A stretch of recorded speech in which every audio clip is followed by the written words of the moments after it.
ENDEC, Departamento de Trânsito de Campinas, orienta a população sobre os veículos autopropelidos, as bicicletas elétricas e os ciclomotores.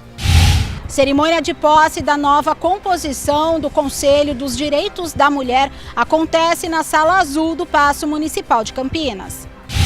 No giro ambiental, o especialista alerta para os impactos do desaparecimento dos insetos no ecossistema.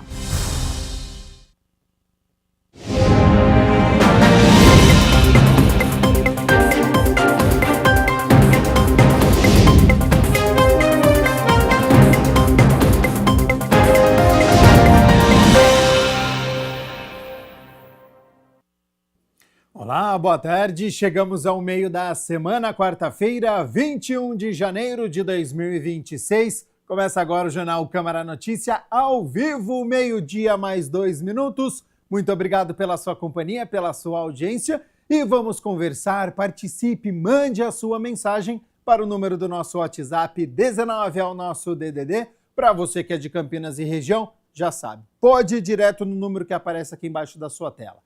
978293776. Ou você tem a opção de enviar a mensagem apontando a câmera do seu celular para o QR Code. Já aparece uma mensagem também na sua tela. O WhatsApp da TV Câmara Campinas, você aperta e pode mandar o seu elogio, uma crítica construtiva, o que você quer assistir aqui no nosso telejornal, que a gente conversa ao vivo. A gente abre a edição de hoje com as notícias da metrópole. A ENDEC ressalta as orientações sobre o uso das bicicletas elétricas, dos veículos autopropelidos e dos ciclomotores aqui na cidade de Campinas.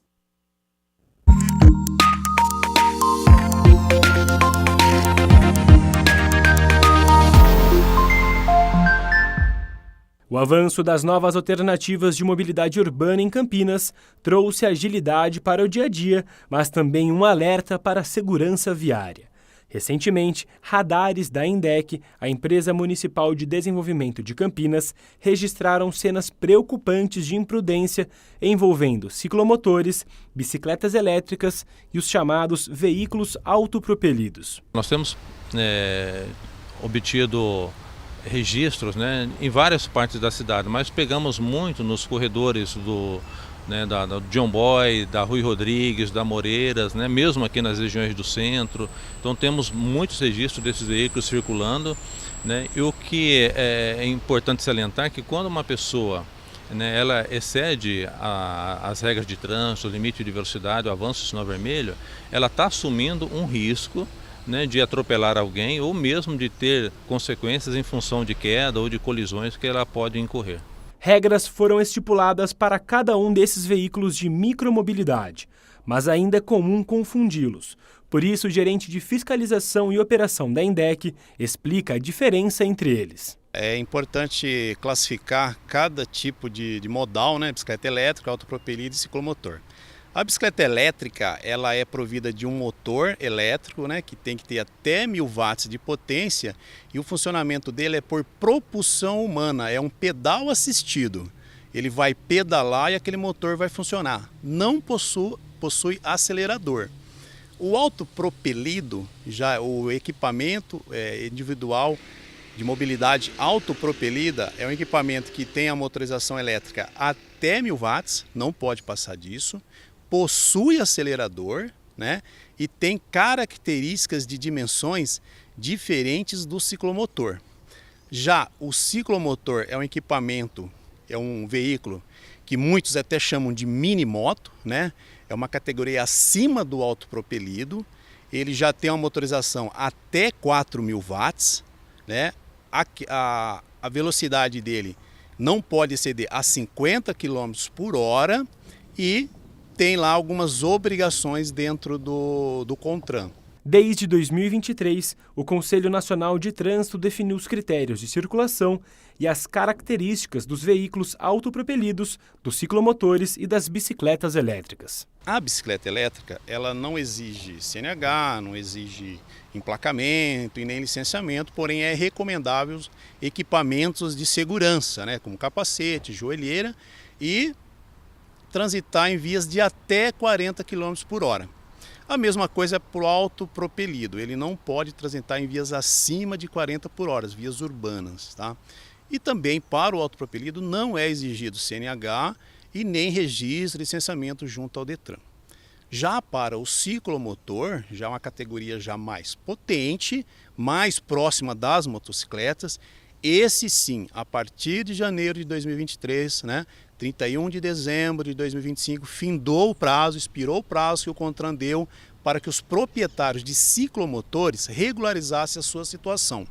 Então agora eles têm que procurar o Detran, aqueles que não regularizaram, procurar o Detran de suas cidades e buscar fazer o emplacamento, o registro e licenciamento desses veículos, E para essa categoria é exigida a ACC, que é a autorização para conduzir ciclomotores, ou a CNH. Capacete, equipamento de segurança semelhante a um veículo comum, a motocicleta. A fiscalização relacionada às características dos veículos autopropelidos, das bicicletas elétricas e dos ciclomotores depende necessariamente de uma abordagem direta dos agentes de trânsito. Como é uma coisa nova, agora o objetivo é intensificar a fiscalização desses veículos através das blitz que são realizadas diariamente pela INDEC em conjunto com a Polícia Militar e também com a Guarda Municipal. É importante, tendo em vista que existem normas de circulação, existem as regras de circulação de forma geral, e as leis precisam ser seguidas.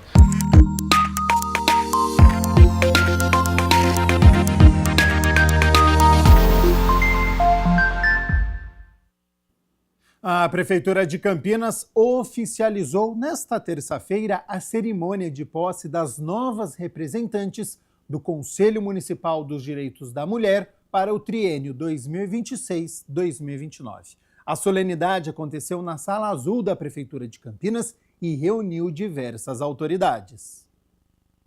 A cerimônia aconteceu na Sala Azul do Paço Municipal e marcou a posse das novas representantes do Conselho Municipal dos Direitos da Mulher, que vão atuar na criação, fiscalização e acompanhamento das políticas públicas e direitos das mulheres campineiras. O Conselho é composto por 20 mulheres da sociedade civil e do Poder Executivo Municipal, que serão responsáveis por propor e desenvolver ações concretas no combate à violência contra a mulher no triênio 2026-2029.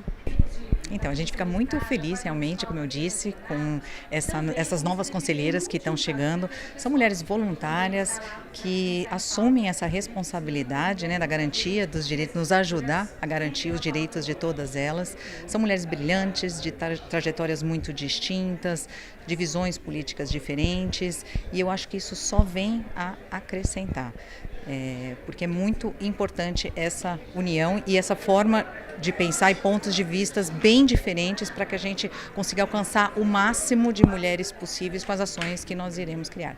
Durante a solenidade, o prefeito Dário Saad destacou a importância do Conselho e reforçou o compromisso da administração diante de tantos casos de feminicídio na cidade. O período que nós estamos vivendo, de números altos de feminicídio, de violência contra a mulher, traz uma importância maior ainda para a posse do Conselho de Defesa dos Direitos da Mulher de Campinas.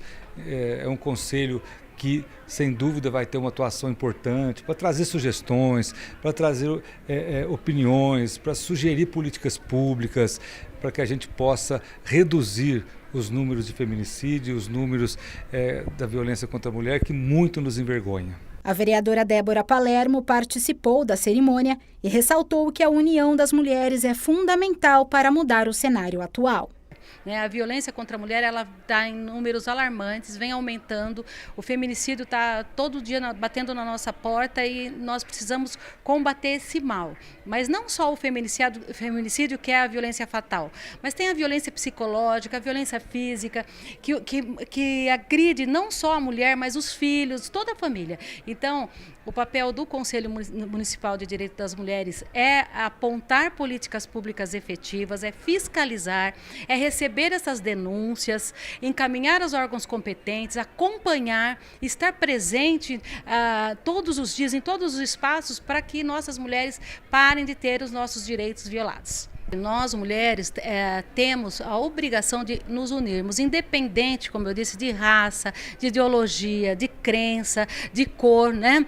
Nós temos que estar todas unidas num só objetivo, que é combater a violência, combater a discriminação e em favor dos nossos direitos. Próximo passo é a gente fazer uma apresentação, não só para o Conselho das Mulheres, mas também para todo o município de Campinas, de que forma nós vamos trabalhar intersetorialmente com as outras secretarias durante esse ano de 2026, onde estamos focadas primordialmente no combate à violência de gênero. Atenção, você que é microempreendedor individual aqui de Campinas. A ASIC oferece apoio gratuito para regularizar os débitos e declarações até o fim deste mês. Para garantir que nenhum microempreendedor perca o prazo de regularização, a ASIC, a Associação Comercial e Industrial de Campinas, intensificou o atendimento do Espaço MEI neste início de 2026. Realmente nós estamos num processo bem intensivo e para atender o MEI, porque até dia 31 de janeiro é o prazo para fazer toda a regularização da vida fiscal dele, porque ele pode estar inadimplente e aí perder a condição de MEI. Então ele precisa vir aqui, a gente analisa, vê qual é o valor do débito, quais são as formas de pagamento, para auxiliá-lo para regularizar e não perder essa condição. Quem perder o prazo ficará impedido de utilizar o regime do MEI por todo o ano de 2026, perdendo descontos em impostos e o direito a benefícios como aposentadoria e auxílio-doença. Ele tem todos os direitos e obrigações durante o ano, mas se por algum motivo ele deixou de recolher, principalmente o DAS, as obrigações que ele tem, aí ele se torna inadimplente e pode perder a condição de MEI. E isso é muito ruim para ele. Então, para não deixar isso acontecer, que ele precisa fazer essa regularização, caso ele esteja enquadrado nessa situação, até dia 31 de janeiro. Márcia não perdeu tempo e passou no Espaço MEI. É muito importante, sim, porque a gente está regularizada com tudo isso e até porque no futuro a gente pretende aposentar. Então, se a gente não tiver regularizado, como é que a gente vai aposentar? Não tem como, né? Então, esse é o meio que a gente tem, que nem eu, no caso, sou manicure e cabeleireira. Então, esse é o nosso jeito de garantir o nosso futuro. Então, nós viemos aqui, ela me esclareceu muito bem, tirou todas as nossas dúvidas, né? Que a gente estava com dúvidas, e fomos muito bem atendidos e foi uma maravilha. A iniciativa da ASIC reforça o compromisso com os microempreendedores individuais. Segundo dados da Receita Federal, o estado de São Paulo contava com mais de 1.300.000 MEIs em 2025. O segmento é um pilar essencial para o desenvolvimento econômico e social. Ele é um profissional muito qualificado para o serviço fim dele, um aboleiro, um encanador, um eletricista, um mecânico, né, que é o MEI. Ele entende muito desse negócio, mas a parte burocrática, financeira e essa área tecnológica, às vezes é um pouco difícil para ele.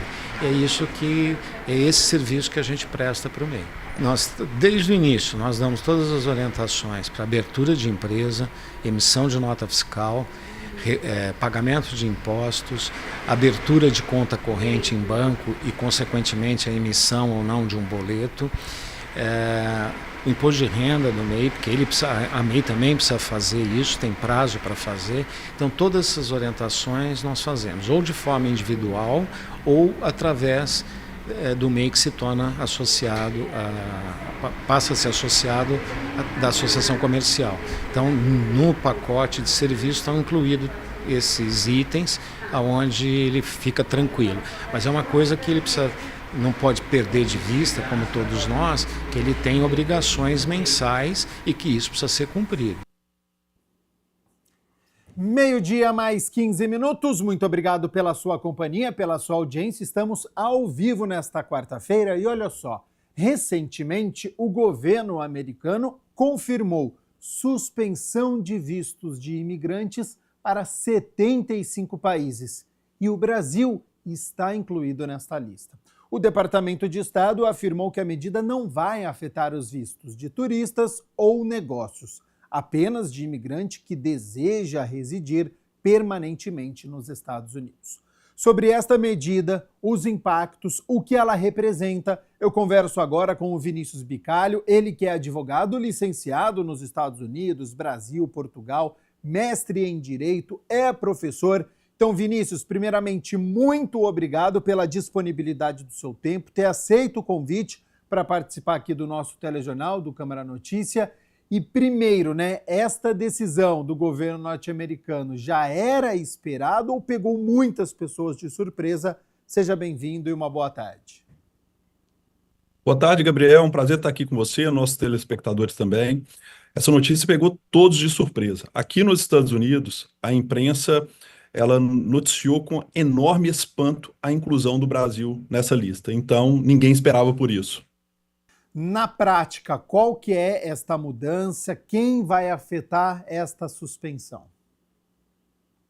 Na prática, Gabriel, essa suspensão ela afeta os vistos de imigrante de pessoas que estão fora dos Estados Unidos. Quem está dentro dos Estados Unidos, nada é afetado.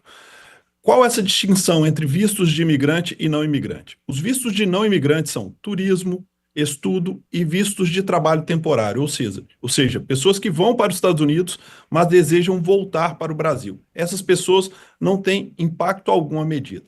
Agora, as pessoas que estão fazendo o pedido de Green Card, essa medida traz um impacto especialmente para quem está na etapa final do processo. Então, para quem está nos acompanhando, aqueles vistos que são de turismo, de negócio, quem está pensando em estudar nos Estados Unidos, isso não afeta e, na sua visão, nem dificulta? Fica da mesma maneira? Exatamente, da mesma maneira. A medida ela serve para um instituto americano que chama Public Charge. O que é isso, Gabriel? É que o governo quer evitar que novos imigrantes sejam um fardo para o erário americano ou para o contribuinte americano. Ou seja, quem deseja morar nos Estados Unidos deve demonstrar que não precisará dos benefícios públicos para se sustentar na América. Por essa razão, o governo ele paralisa os vistos em alguns países que, no entendimento dele, estavam usando muitos benefícios públicos para que ele possa melhorar os procedimentos para verificação da real condição dessas pessoas. E isso já está em vigor, Vinícius? É a partir de hoje? Tem alguma data que isso passa a valer? Isso está em vigor a partir de hoje. Entrou em vigor no dia 21 de janeiro, hoje. Então, a partir de hoje, há suspensão na emissão para que o governo padronize essas regras. A expectativa, Gabriel, é que em 60 dias tudo isso seja devidamente regularizado. E essa medida, ela permanece em vigor até quando? Isso já foi sinalizado? Pode ser até o fim deste mandato, que é o primeiro ano do governo do Donald Trump, isso pode ser até o final do mandato dele, isso pode ficar durante muitos anos, até décadas, ou não, é só durante um período, durante 3, 6 meses, para ver como isso funciona. Tem alguma sinalização de em quanto tempo essa medida fica em vigor? Gabriel, não houve a estipulação de um prazo, tendo em vista que os procedimentos estão sendo elaborados no presente momento. Como o governo ele não suspendeu as entrevistas, porque ele não quer gerar um grande acervo de processos acumulados nesse período, a sinalização que foi dada é que isso deve acontecer em algumas semanas. A expectativa nossa dos advogados de imigração, na Associação dos Advogados de Imigração, nós debatemos muito sobre esse tema, é que seja regularizado em 60 dias. Agora, isso é uma expectativa, depende de uma medida do próprio governo. E ficou um questionamento, uma dúvida sobre o porquê que o Brasil foi incluído nessa lista de 75 países. Dá para saber o motivo? Algo foi indicado? Você disse que aí nos Estados Unidos houve um choque, Por que o Brasil está incluído? Foi dado algum motivo do porquê que o Brasil está nessa lista? Gabriel, na verdade, o Brasil foi a maior surpresa, mas existem outras surpresas também. Na verdade, a Rússia, Colômbia e Uruguai também surpreenderam, não tanto quanto o Brasil, mas também surpreenderam. A justificativa do governo é que esses países, existem muitos cidadãos se utilizando da regra do Public Charge. Agora, os indicadores que foram divulgados até o presente momento não sugerem nada nesse sentido. Então, paira no ar uma suspeita de que talvez o viés ideológico possa ter pesado, tendo em vista que os governos desses 4 países que eu citei são governos posicionados mais à esquerda e o presidente Trump é um governo posicionado mais à direita. Agora, ninguém tem condição de afirmar isso categoricamente. Agora, Vinícius, a comunidade brasileira nos Estados Unidos ela é muito grande, né? Em torno de 2 milhões de pessoas. E eles fornecem muitos benefícios ao país, né? Sim, Gabriel, eu não tenho dúvida que os imigrantes, especialmente os brasileiros aqui nos Estados Unidos, são superavitários quando se faz uma análise econômica. São profissionais qualificados, pessoas que vêm para trabalhar, para vencer na vida na América. Então, esse foi o grande motivo de espanto, porque ao contrário de outras nacionalidades, onde tem uma incidência criminal muito grande, condutas que são atípicas e que não são desejadas pelo governo americano, a comunidade brasileira é uma comunidade pacífica, trabalhadora e que todos os indicadores demonstram que é superavitária. Por isso, causou um espanto muito grande a inclusão do Brasil. Ô Vinícius, para a gente poder até encerrar, o brasileiro ele está nos Estados Unidos, está passeando, está turistando. Ele pode ser abordado por policiais? Porque para a gente aqui chegam imagens, né, de abordagens que estão sendo bem ostensivas. Como que fica a situação de quem vai para os Estados Unidos e está com algum receio? Então tem alguma viagem marcada e aí está vendo aqueles vídeos, né, pela internet circulando, perguntando, dando a identidade. Como é que funciona esse imigrante que está como turista, que vai ficar um tempo determinado, às vezes um mês ou até pouco tempo, mas essa abordagem, eu sei que é um outro assunto, mas ainda está dentro deste imigrante que está indo para os Estados Unidos. Ele pode ser abordado, ele tem que dar o documento dele, ele tem que ficar com algum receio, tem alguma dica, alguma informação que você pode dar para esse brasileiro? Gabriel, em qualquer abordagem policial, seja nos Estados Unidos ou em qualquer país do mundo, você deve responder educadamente e prestar as informações que for solicitado. O que acontece aqui nos Estados Unidos é que essas operações elas são normalmente direcionadas e, obviamente, pode ter um colateral. Mas um policial nos Estados Unidos, ele não pode te parar aleatoriamente. Ele precisa de algo que chama provável causa. E o que dá essa provável causa é quando a pessoa transgride alguma norma. Então, se você ultrapassar num local que não pode, não deu seta, transgrediu alguma lei, o policial pode te abordar. Então, a recomendação ela é bem elementar. Cumpra a lei, né? Seja alguém que seja seguidor dos seus direitos e deveres, né? Cumprindo as suas obrigações, dificilmente você vai ser abordado. Se for abordado, é só demonstrar que você é um turista, né? Que tenha a documentação válida e certamente você vai ser liberado imediatamente. Vinícius Bicalho, advogado, muito obrigado pela disponibilidade do tempo mais uma vez com a nossa equipe, você aí nos Estados Unidos nos auxiliando, a todos os nossos telespectadores. Já faço um novo convite para o senhor retornar participando aqui do nosso telejornal. Se tiver alguma outra medida, alguma dúvida, certamente a nossa produção vai entrar em contato com você e fica aberto aí as suas considerações finais. Gabriel, muito obrigado. Queria agradecer a você, a produção e aos nossos telespectadores. E, na verdade, a imigração nos Estados Unidos ela não acabou. É uma regra circunstancial do governo que certamente vai ser superada em poucas semanas e tudo continua normalmente. Tá ótimo, então. Vinícius participando ao vivo aqui do Jornal Câmara Notícia, esclarecendo, né, esta notícia que primeiro chamou a atenção, visto, né, do Brasil, está suspenso pelo governo norte-americano, mas de fato, para quem vai fazer turismo, negócio, estudar, continua da mesma maneira, apenas para quem quer residir nos Estados Unidos. Bom, 12:00 mais 25 minutos, a gente segue aqui com o Jornal Câmara Notícia ao vivo nesta quarta-feira, porque durante todo o mês de janeiro nós estamos mostrando aqui um balanço, uma análise do trabalho dos parlamentares à frente das comissões permanentes, especiais de estudo, das frentes parlamentares. Hoje é a vez da Frente Parlamentar para o Fortalecimento do Esporte para Pessoas com Deficiência.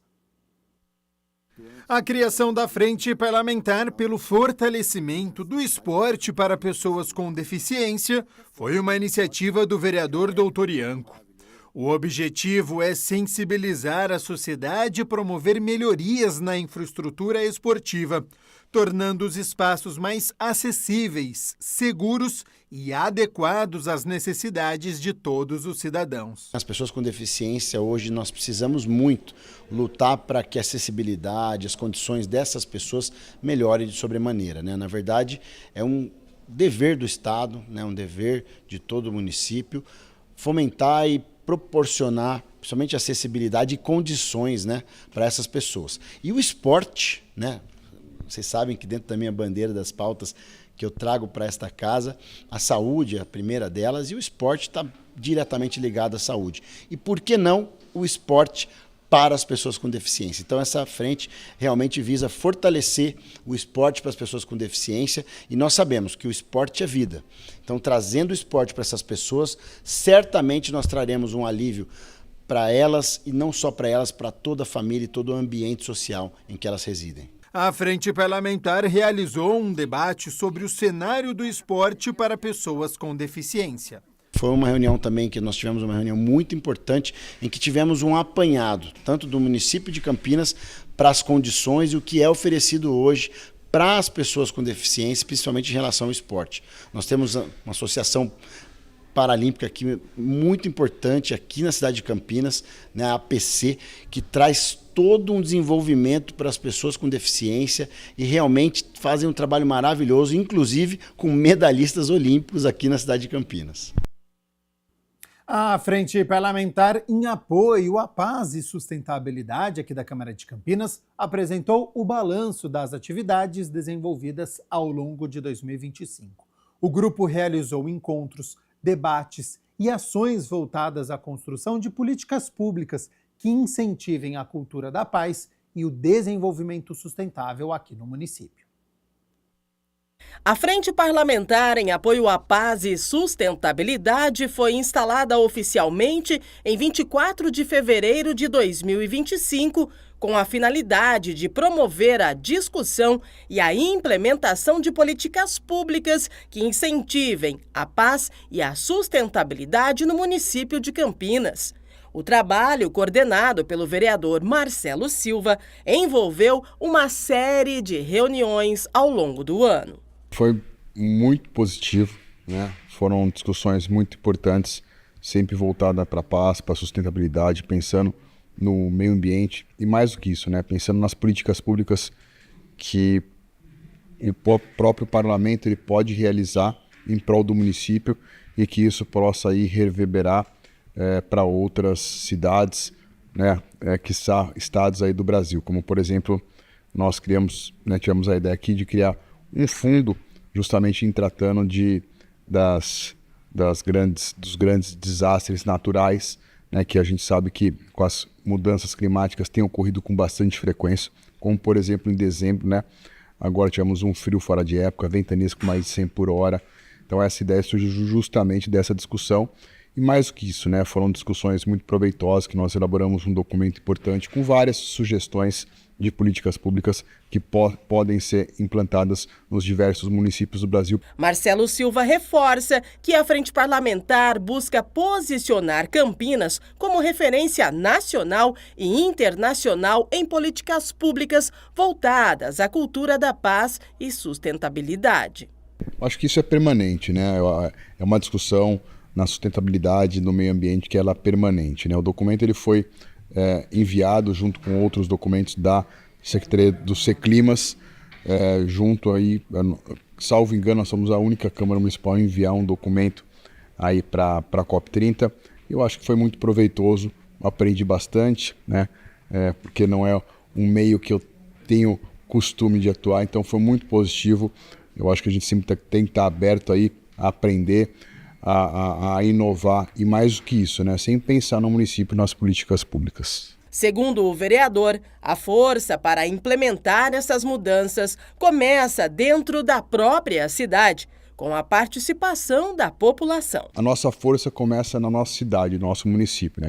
Aqui é onde a gente mora, aqui é onde a gente sente a cidade, aqui é onde a gente consegue ter a percepção de projetos voltados para paz, para sustentabilidade que podem, e aí, ter um reflexo direto na vida das pessoas. O vereador Permínio Monteiro, presidente da Frente Parlamentar pela implantação de um hospital veterinário em Campinas, também fez um balanço dos trabalhos realizados. A Frente Parlamentar de implantação de hospital veterinário em Campinas tem como presidente o vereador Permínio Monteiro, que destaca que a ideia visa principalmente os tutores que não têm condições de pagar um veterinário particular para os bichinhos. A gente vê que é importante as pessoas que precisam e que não têm condições. Ela tem um animal, mas ela não tem condições de pagar um veterinário particular, na rede privada, é claro. E às vezes tem pessoas que têm muito mais condições, ela tem um poder aquisitivo mais elevado e ela não vai se preocupar tanto em procurar um local gratuito. É claro que ela vai procurar um veterinário onde ela possa pagar. A gente sabe que é caro, mas nada impede de futuramente, tendo esse hospital veterinário público, é claro, qualquer munícipe com o seu pet, o tutor, é claro, com o seu pet ele pode levar e com certeza vai ser atendido. Mas a nossa grande preocupação é levar esse trabalho para as pessoas de baixa renda, é levar esse trabalho gratuito para as pessoas que não têm condições, mas que querem cuidar do seu animal, querem cuidar da saúde dele, para que não tenha nenhum tipo de problema e seja, de fato, muito bem cuidado, trazendo esse amor e carinho com os animais na cidade. A finalidade é acompanhar a parceria entre a Prefeitura e a PUC Campinas. Houve uma reunião em abril do ano passado. A gente vê que é importante as pessoas que precisam e que não têm condições. Ela tem um animal, mas ela não tem condições de pagar um veterinário particular, na rede privada, é claro. E às vezes tem pessoas que têm muito mais condições, ela tem um poder aquisitivo mais elevado e ela não vai se preocupar tanto em procurar um local gratuito. É claro que ela vai procurar um veterinário onde ela possa pagar. A gente sabe que é caro, mas nada impede de futuramente, tendo esse hospital veterinário público, é claro, qualquer munícipe com o seu pet, o tutor, é claro, com o seu pet ele pode levar e com certeza vai ser atendido.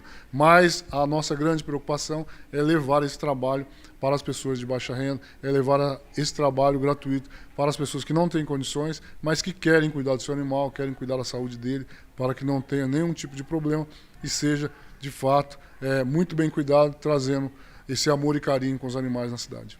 Ainda segundo o parlamentar, o objetivo é assegurar que os termos acordados entre as partes sejam cumpridos. Porque são vidas que precisam de ajuda, vidas que precisam ser cuidadas, vidas dos animais que precisam ter esse atendimento veterinário gratuito no município de Campinas. Então eu conto com a sua ajuda, procure a gente no nosso gabinete, apoie a nossa causa, apoie a nossa bandeira, apoie essa frente parlamentar e a nossa comissão para que a gente consiga conquistar esse grande objetivo que é o hospital público gratuito na cidade de Campinas. E olha só, o consultório veterinário móvel, que realiza diversos atendimentos gratuitos aqui na cidade, está em novos locais. Então, para nos contar, além do trabalho que é realizado, onde eles estão, eu aciono a repórter Camila Borges, que está com as informações. Seja bem-vinda e boa tarde, Camila.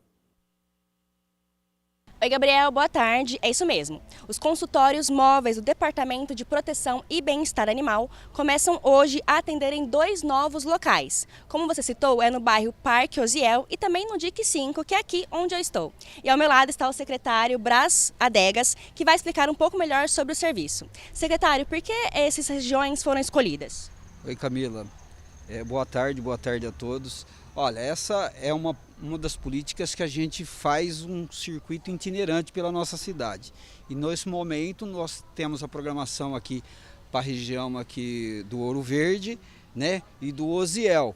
Então depende muito da demanda dos locais, é assim que a gente escolhe esses locais. Então nos próximos dias, aqui na região do Ouro Verde, aqui no CRAS Nelson Mandela, nós estaremos um período um pouquinho maior até o dia 3 de março. E lá na região do Osiel, nós estaremos até um período um pouquinho menor, né? Lá até o dia 2 de fevereiro, por conta da volta às aulas. Lá estamos numa escola municipal, na MFEI Alves Pereira, lá no Jardim Monte Cristo, né?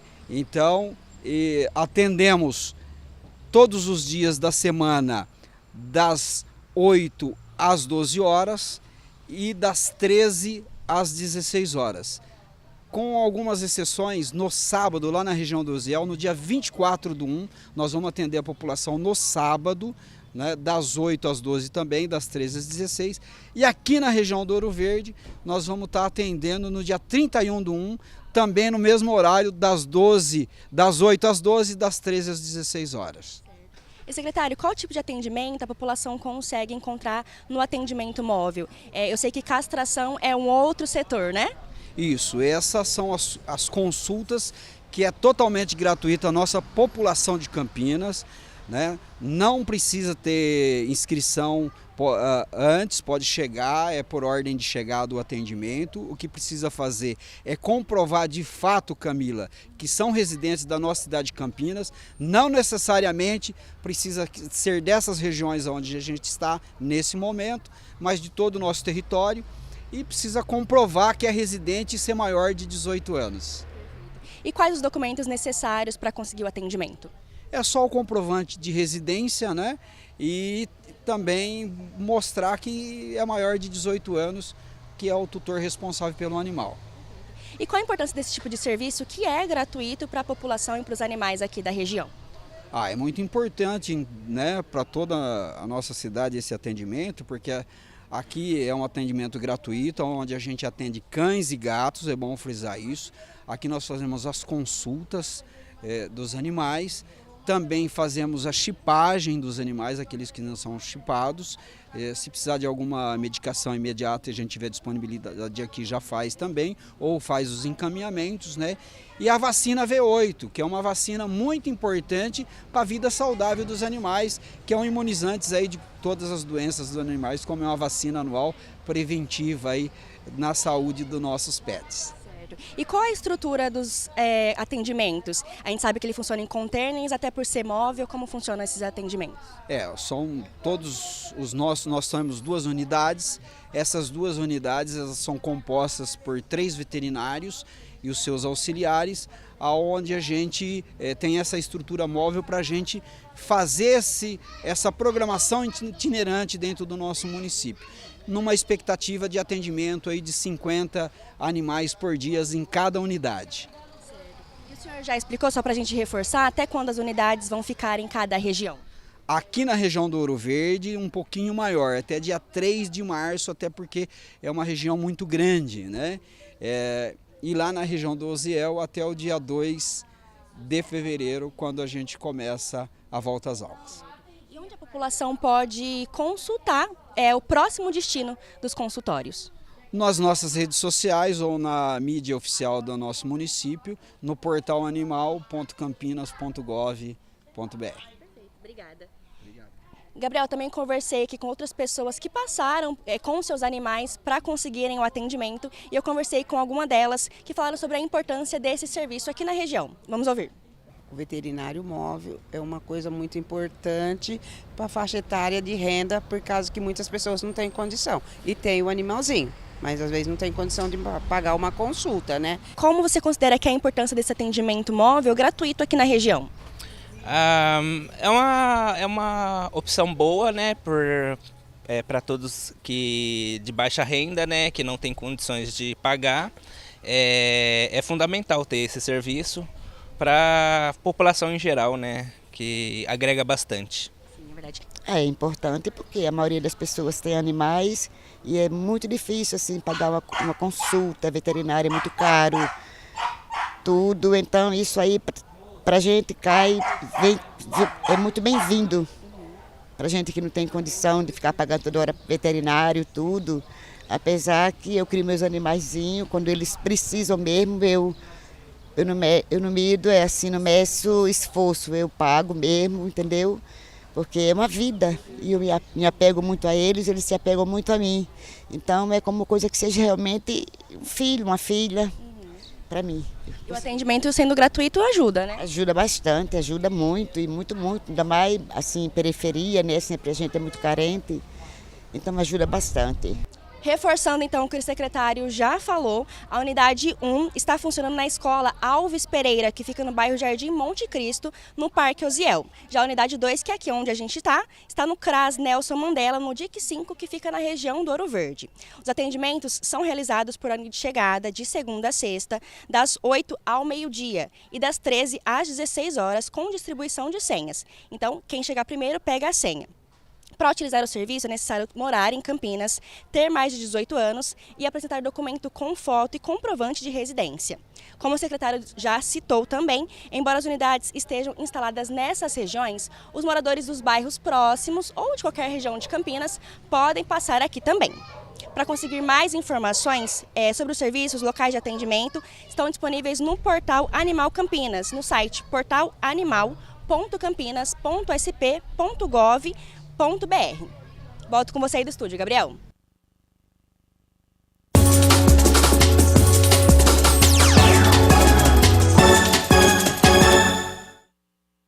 E hoje é dia de Campeonato Paulista. A Ponte Preta vai em busca da primeira vitória na competição. Macaca segue em crise, né? Devendo salários. Teve protesto da torcida na segunda-feira. Hoje, antes da partida, também está previsto, né? Os atletas contratados vivendo a expectativa quando vão poder atuar em campo por conta do transfer ban. O meia Elvis solicitou o desligamento do clube, o zagueiro Simon vetado pelo departamento médico. Então, o técnico Marcelo Fernandes está quebrando a cabeça para colocar 11 atletas em campo. Existe essa expectativa se os novos contratados vão poder estrear nesta noite ou não. É uma situação muito complicada da Ponte, que não pode nem pensar em outro resultado que não a vitória, já que a equipe está na última colocação. 3 jogos, 3 derrotas, nenhum ponto. E depois de hoje,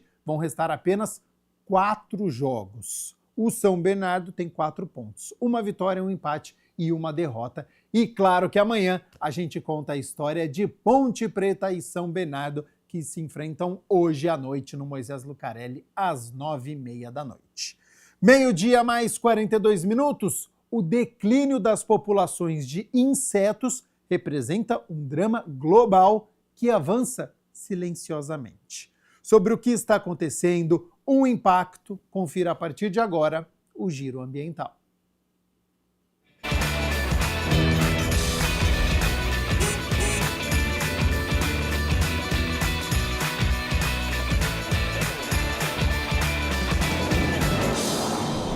Olá, o Giro Ambiental de hoje começa com uma pergunta.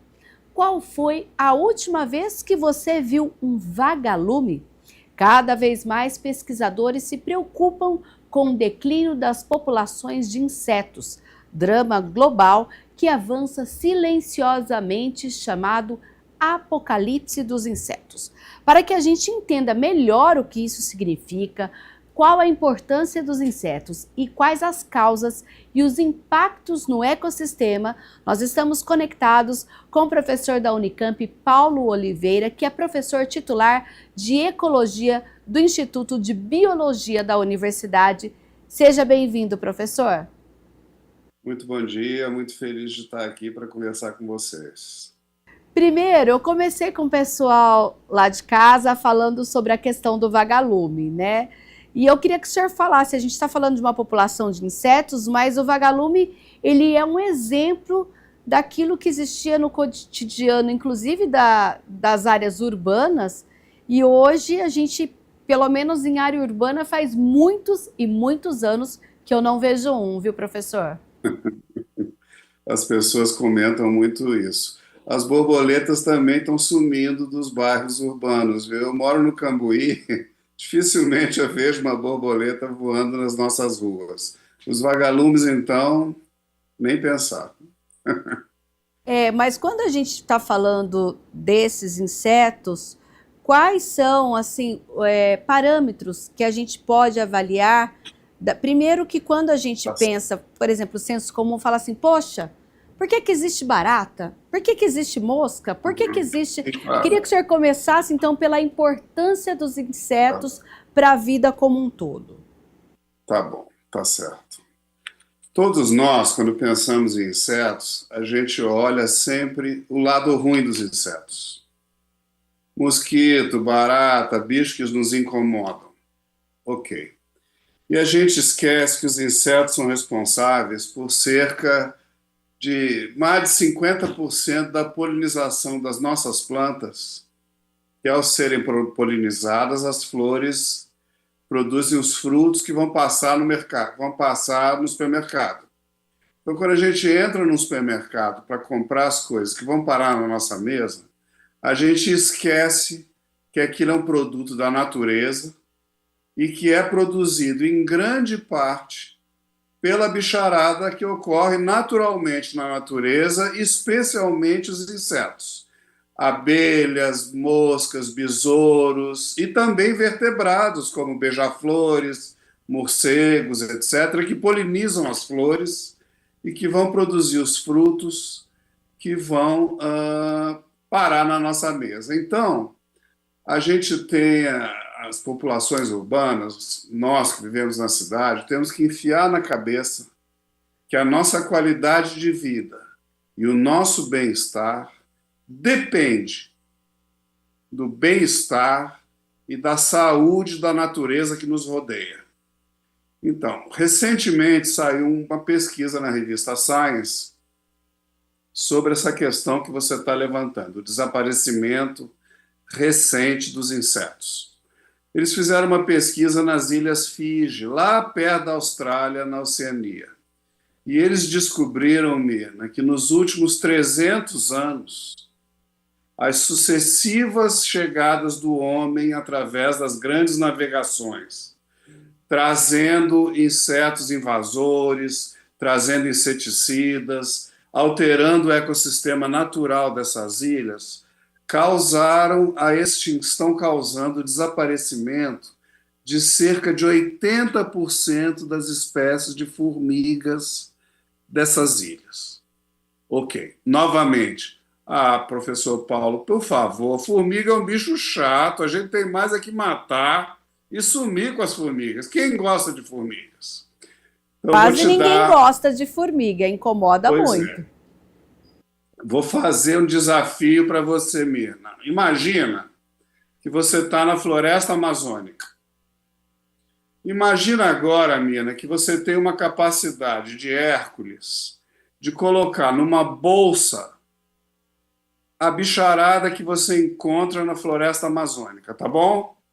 Combinado. Você pega essa bolsa e põe numa balança. 1/3 do peso dessa bolsa, Mirna, são formigas e cupins, que são bichinhos pequenininhos, mas que são obrigatoriamente sociais. Eles vivem em colônias.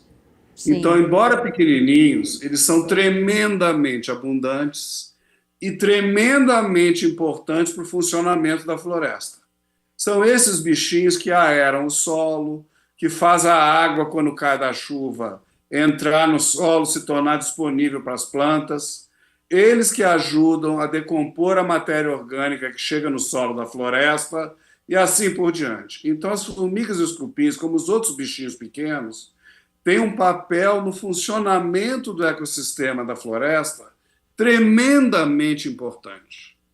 E os outros insetos, junto com formigas e cupins, são tremendamente importantes, como eu disse, na polinização das flores, na defesa das plantas contra os insetos herbívoros que comem as folhas, sim, na predação dos bichos que estão no solo da floresta, no enriquecimento dos nutrientes no solo da floresta e assim por diante, tornando os nutrientes novamente disponíveis para as plantas.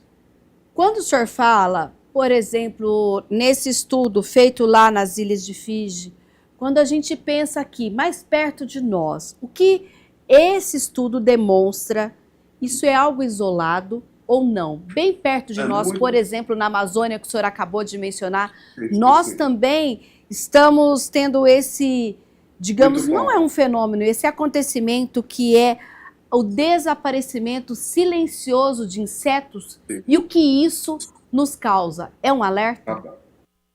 Então, os principais alertas são o uso excessivo, indiscriminado de inseticidas, a destruição dos ecossistemas naturais, as mudanças climáticas, a poluição luminosa que afeta a vida dos insetos. Então, e a fragmentação dos ecossistemas naturais, Mirna, permitindo que entrem espécies invasoras que prejudicam os bichos que vivem naturalmente na floresta. Vou te dar um exemplo importante. Aqui na Unicamp, nós fizemos uma pesquisa na Mata Atlântica, que era um cinturão contínuo na costa brasileira de florestas, não é? A Mata Atlântica vai do Nordeste até o Sudeste do Brasil, fazendo um cinturão de floresta na nossa costa. Antigamente. Hoje, a Mata Atlântica existe sob a forma de retalhos, fragmentos intercalados por zonas urbanas, agricultura, etc. Isso, o fato da floresta existir sob a forma de fragmentos, permitiu, Mirna, que muitas espécies invasoras, que não são nativas da floresta, invadissem a floresta. E o que a gente descobriu? A gente descobriu, na Mata Atlântica, que existem várias formigas grandes que são tremendamente importantes na germinação das sementes dos frutos.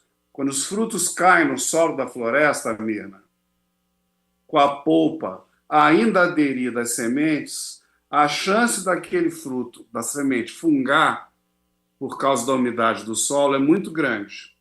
Essas formigas removem a polpa dos frutos, deixam a semente limpinha e impedem que elas funguem e não germinem. Então, a remoção da parte carnosa, gostosa dos frutos, quando chegam ao solo, é tremendamente importante para a germinação e dispersão das sementes no solo da floresta. Isso ajuda a regeneração da floresta, porque as sementes vão germinar e as árvores vão se perpetuar. Ok. O que isso tem a ver com o retalhamento da Mata Atlântica? Quando a Mata Atlântica é fragmentada, um monte de formigas invasoras, entre aspas, vira-latas, invadem a periferia da floresta e prejudicam essas formigas grandes, exigentes, nativas da floresta, que fazem esse serviço benéfico às plantas, ajudando as sementes a germinarem. Então, essas formigas invasoras estão prejudicando a fauna nativa da Mata Atlântica, que ajuda na regeneração da floresta através da germinação das sementes e da dispersão das sementes no chão da floresta. Foi isso que os pesquisadores descobriram, Mirna, nas Ilhas Fiji, lá perto da Austrália, que as sucessivas chegadas do homem nos últimos 300 anos nas Ilhas Fiji trouxe um monte de espécies invasoras para as ilhas, que prejudicou a fauna nativa das ilhas, que está desaparecendo em consequência da agricultura intensiva, do uso de inseticidas, da chegada de espécies invasoras que prejudicam a fauna nativa das ilhas. Espero que eu tenha sido claro. Muito claro. E agora, para encerrar, professor, o senhor falou inclusive de algo que está no cotidiano da maioria das pessoas, algo simples na área urbana, que é o uso, por exemplo, de inseticidas. Na área urbana, por exemplo, o que cada um de nós pode fazer? Claro, as pessoas, a gente tem aquela coisa, eu não quero conviver com insetos, mas para ser menos prejudicial a esse chamado apocalipse dos insetos. É muito natural que a gente use inseticidas nas nossas casas, ponha telas nas nossas janelas para que não entrem os bichos que nos incomodam. Eu acho isso perfeitamente normal, não tem romantismo nenhum com isso. A questão é o uso excessivo de inseticidas nas zonas próximas às florestas, aos ecossistemas naturais, que acabam prejudicando a fauna dos insetos, que são potencialmente benéficos para nós mesmos. Então, quando a gente prejudica as abelhas, nós estamos prejudicando muito a bicharada que faz os frutos ocorrerem. Que as abelhas são alguns dos principais polinizadores das plantas que vão parar, dos frutos que vão parar na nossa mesa. Então, ao polinizarem as flores, você tem os frutos que se desenvolvem a partir da fecundação das flores, que ocorre porque a bicharada traz o grão de pólen no seu corpo, faz a flor ser fecundada e produz o fruto. Então, as pessoas têm que entender que o que vem parar na nossa mesa depende da saúde e da permanência e da proteção dos ecossistemas naturais que existem na nossa volta. Outra coisa que é preciso entender é que quando chove tremendamente no verão e as nossas cidades, que são feitas de cimento, ficam lotadas de água, inundadas, cadê a natureza perto das cidades para absorver essa água? Cadê os parques urbanos que deveriam absorver essas chuvas torrenciais que chegam nas nossas cidades? Está tudo cimentado. Então tem que entender também que as nossas enchentes existem nas cidades, que nós estamos vivendo em ilhas de cimento, sem florestas urbanas, sem parques urbanos, para absorver a água das chuvas que chega no verão, na nossa época das chuvas. Isso também é influenciado pelo desmatamento excessivo das regiões em volta às zonas urbanas. Eu espero que eu tenha sido claro, Mirna. Bem claro, professor, fica aí o alerta para a gente, né, que acompanha, para você que pode aí mudar o seu dia a dia, para quem mora nas regiões próximo a essas áreas. Então, professor, muito obrigada, parabéns pelo estudo. A gente acabou de conversar aqui com o professor Paulo Oliveira, que é titular da matéria de Ecologia, olha, do Instituto de Biologia da Unicamp, a Universidade Estadual de Campinas. Até uma próxima, professor. Muito obrigado, Mirna, muito obrigado. E fique por aí, o Giro Ambiental não acabou. Nós temos agora notícias e informações a respeito de sustentabilidade e meio ambiente. Um tubarão monstruoso rondava as águas do norte da Austrália durante o período Cretáceo, na era dos dinossauros. Pesquisadores analisaram enormes vértebras encontradas em uma praia perto de Darwin e identificaram a criatura como o megapredador mais antigo conhecido na linguagem moderna de tubarões, existindo 15 milhões de anos antes de espécimes gigantes anteriormente descobertos. Com cerca de 8 metros de comprimento, esse ancestral do tubarão branco moderno habitava o que era o fundo de um antigo oceano. A região de Darwin, rica em fósseis marinhos pré-históricos, tem sido crucial para a descoberta de criaturas como os plesiosauros e os ictiossauros. A pesquisa foi publicada na revista Communications Biology.